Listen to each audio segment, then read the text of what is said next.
Hi friends, welcome back to my channel Mamata kitchen. Hi అందరికి. ఈరోజు మనం కోడిగుడ్ల పులుసు చేసుకుందాము. దానికి కావాల్సిన పదార్థాలు: కోడిగుడ్లు నేను ముందే ఉడకబెట్టి పొట్టు తీసి పెట్టుకున్నాను. తర్వాత చింతపండు నేను పులుసు తీసి పెట్టిన.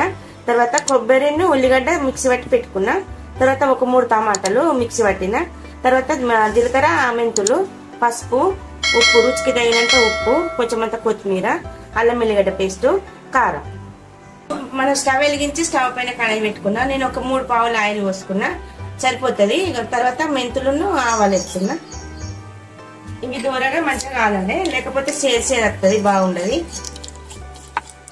ఇలా మంచిగా దూరగా వేయాలి. మనకు మెంతులను ఆవాలు అనేది ఎట్లయితే పచ్చి పచ్చిగా ఉంటే సేసేది వస్తుంది, మంచిగా ఉండదు. కోడిగుడ్ల పులుసులో మెంతులు వేసుకుంటే టేస్ట్ అనేది మంచిగా ఉంటుంది. అందుకని నేను మెంతులు వేసిన, కొద్దిగానే వేసిన, బాగా వేయలేదు. తర్వాత ఇప్పుడు ఇందులోకి ముందుగా నూనె పెట్టుకున్న ఉల్లిగడ్డ పేస్ట్ వేసుకుందాం. పెట్టుకొని కలుపుకుందాం.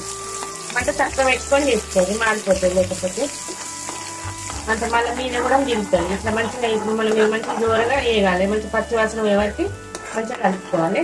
ఇప్పుడు ఇందులోకి మనం టమాటా పేస్ట్ వేసుకుందాం. తర్వాత అల్లం వెల్లిగడ్డ పేస్ట్ వేసుకొని కలుపుకుంటాం మంచిగా. ఇవన్నీ మంచిగా పచ్చివాసన పోయే వరకు మంచిగా కలుపుకోవాలి.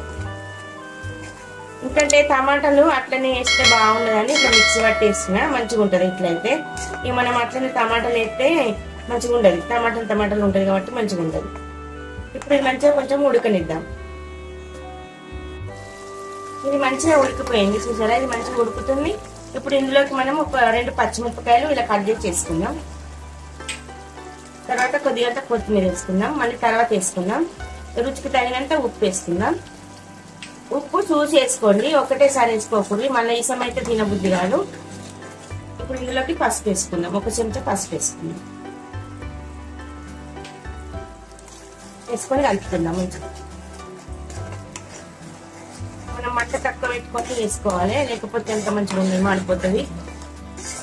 ఇప్పుడు ఇందులోకి మనము కోడిగుడ్లు ఇట్లా కాటు పెట్టుకొని వేసుకుందాం. మధ్యలోకి ఇట్లా కాటు పెట్టుకోవాలి.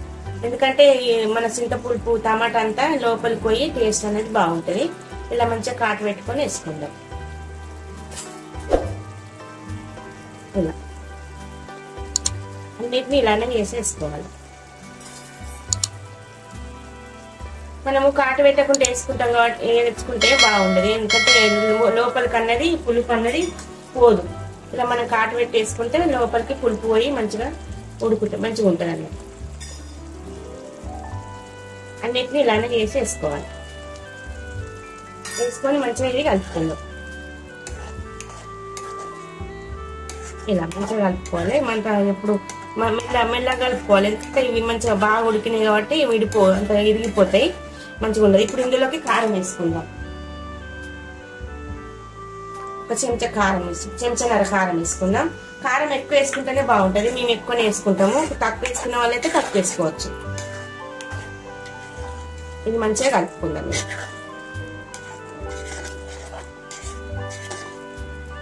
ఇలా మంచిగా కలుపుకోవాలి. ఇది మంచిగా కలుపుకుందాము. ఇలా మంచిగా చూసారా ఉడుకుతుంటే ఆయిల్ అనేది మీదకి వస్తుంది, చూసారా ఇట్లా. ఇప్పుడు ఇందులోకి మనం కొద్దిగా చింతపులుసు పోసుకుందాము. చింతపులుసు పోసుకుని టమాటాలు చింతపులుసు పోసుకుంటే బాగుంటుందని 2 కలిపి పోసుకున్నాం. మన పులుపు తక్కువనే ఉంటుంది, చింతపండు బాగా పుల్లగా ఏం లేదు. ఇది మంచిగా ఇట్లా మంచిగా కలుపుకోండి. మనకు గ్రేవీ ఎక్కువ కావాలనుకుంటే కొంచెం ఎక్కువ నీళ్ళు పోసుకోవచ్చు. మనకు తక్కువ కావాలనుకుంటే ఇది సరిపోతుంది. ఇప్పుడు ఇది ఒక 2 నిమిషాలు మూత పెట్టి ఉడకనిద్దాం. మూత తీసి కలుపుకుందాం. ఇలా మనం నూనె మంచిగా సరిపోయింది, ఎక్కువ కావాలి తక్కువ కావాలి ఇలా ఉంటే సరిపోతుంది. మనకు గ్రేవీ కూడా బాగా పలచలేదు, ఇట్లా చిక్కగా మంచిగా ఉన్నది, చూసారా? మనకి ఇంకా కొంచెం చిక్కగా కావాలనుకుంటే ఇంకొక 2 నిమిషాలు ఉడికించుకుంటే సరిపోతుంది. ఇప్పుడు ఇందులోకి మనము గరం మసాలా పొడి వేసుకుందాం. ఒక చెంచా సరిపోతుంది. ఇది వేసుకొని మంచిగా కలుపుకుందాము. ఇది బాగా అన్నము బిర్యానీలోకి కానీ మనకు మట్టన్నంలోకి కానీ కొంచెం బాగుంటుంది, టేస్ట్ అనేది బాగుంటుంది. మనము అప్పటికప్పుడు ఏం తినబుద్ధి కాకపోతే ఇట్లా వేసుకున్నా కానీ మంచిగా కడుపు నిండా తినచ్చు. ఇలా మంచిగా కలుపుకున్నాం. ఇది మసాలా కూడా మంచిగా ఉడుకుతుంది. ఇప్పుడు ఇందులోకి కొత్తిమీర వేసుకుందాం. ఫస్ట్ వేసుకున్నా కొంచెం అంట, మళ్ళీ ఇప్పుడు వెనకకెళ్ళి కొద్దిగా వేసుకుందాం. ఇది బాగుంటుంది, ఇట్లా మీరు ట్రై చేయండి. స్టవ్ ఆఫ్ చేసుకొని పక్కన పెట్టుకుందాము. అంతే అండి, ఎంతో రుచికరమైన కోడిగుడ్ల పులుసు రెడీ అయిందండి. మీరు కూడా ట్రై చేయండి. ఎలా ఉందో చెప్పండి. లైక్ చేయండి, షేర్ చేయండి, కామెంట్ చేయండి. మమతాజ్ కిచెన్.